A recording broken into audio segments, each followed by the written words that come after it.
Now, aside from that, there really isn't anything else that drastically stands out about the DJI Mic 2. So I'm probably gonna ruffle some feathers with this one, but I can't help it. I'm brutally honest, and I just wanna give honest reviews. It's probably because I'm born and raised in New York, and if you know any of us, we're just blunt and straight to the point. And just to vet myself real quickly, if you're new here, if you're wondering who the hell I am, I'm Jason Anthony. I'm a DP based in Los Angeles.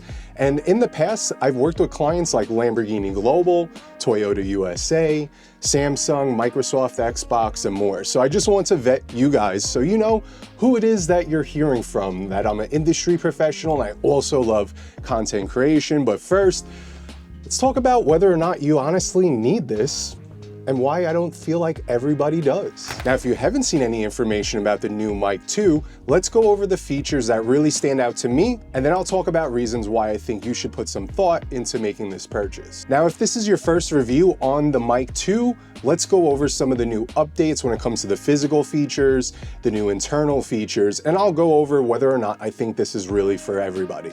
Now we have the original in my left hand, the new one in the right, and we could see there's a noticeable difference in the cases. This one was plastic and it didn't have a lock on it. However, this new aluminum one, we have a button right here and we can just open it real nice.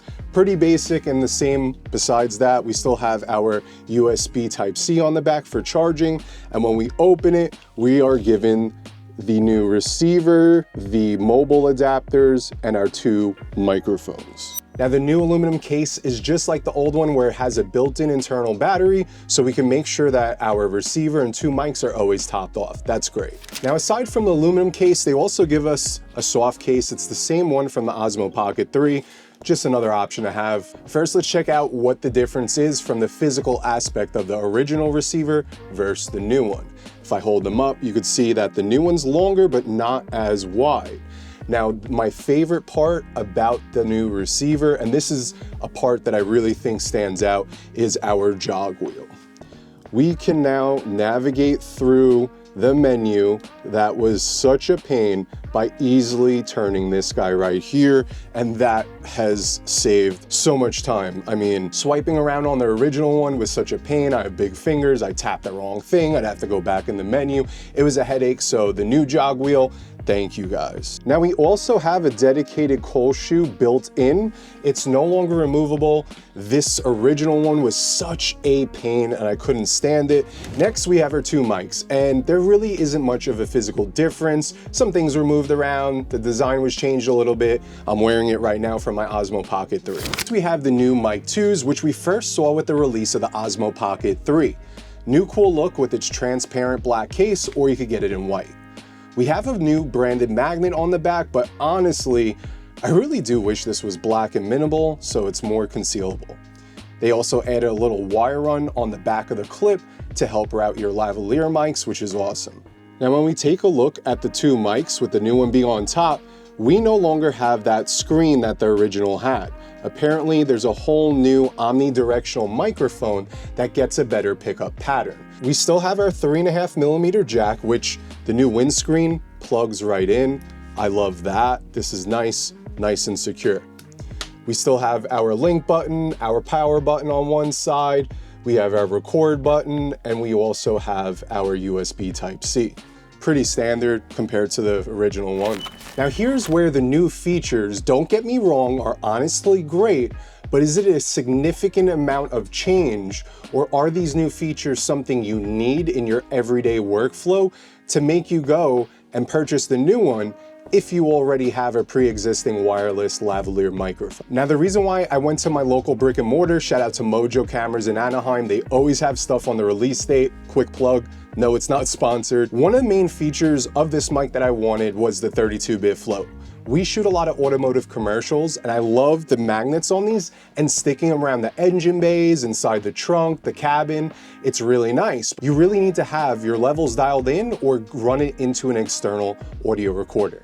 Now with 32-bit float, I could set it and forget it, and I could get my exhaust notes, my motor noises, engine clanks like that, and I don't have to worry about listening to headphones on multiple channels, and live mixing while we're doing our rollers. So if you're not the strongest audio person, or you're working with scrappier crews where you can't afford an audio guy and you find yourself doing a little bit of everything on set, you're a jack of all trades, you're gripping and gaffing, you're doing the audio, you're camera operating, probably multiple cameras on interviews, this guy is for you. Maybe you're brand new to content creation, your skill sets when it comes to audio isn't so good, then this is for you. But if you already have a wireless microphone, you know how to dial in the dBs and monitor the audio, save your money, spend it somewhere else on a new piece of gear that maybe needs replacing. Now, another awesome new feature that the Mic 2 has that the original doesn't is the ability to, when you turn on the camera, there's a setting in the menu where the microphone and receiver will automatically turn on and off following your boot up sequence of your camera, which is really good. And like me, you probably forgot to turn it off and you've drained your battery, but it's nice that we have two and that charging case. When it comes to recording internally, we have the option of 24 or 32-bit. Mind you, you do get more internal recording time with the 24. Makes sense. It's like a compressed photo versus an uncompressed RAW. That 32-bit float has a lot more information that it stores. So with the new mics, we have 8 gigabytes of internal recording and up to 14 hours when recording on 24-bit. Just know it's gonna be a little bit less than that with the 32-bit float. Now, I don't know about you, but I love the internal recording feature on these guys. We use it all the time for sound design when we're out in the field and we wanna get ambient noises. DJI claims that each of these can record for up to 6 hours straight, and we have up to 18 hours with the case and all the devices total. Now, another great feature that they implemented is that intelligent noise reduction. I haven't tried it out yet. It sounds like it's working pretty good on some of the other reviews I saw. It's not perfect, AI is still getting there, but you know what? It's definitely usable. Now, when it comes to DJI and their transmission systems, whether it's the drone, their wireless video that we're always using with our FPV cine lifters on set, one thing they have down is the transmission.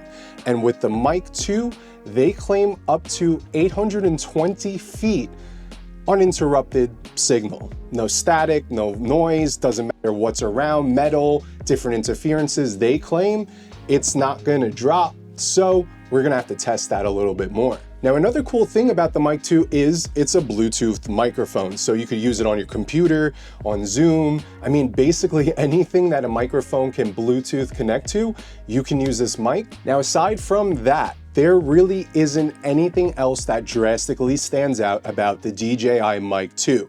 Now, if you don't already have one, if 32-bit float is ideal, if you're not the strongest audio person, get it. But if you have a wireless microphone system, there's nothing wrong with it.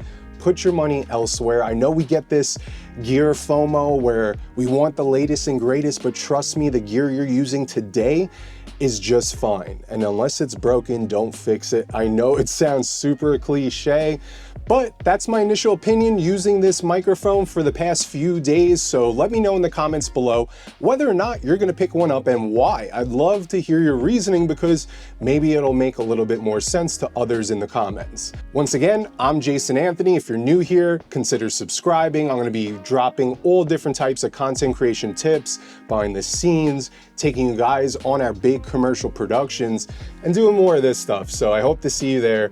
Hit that comment and subscribe button. Peace.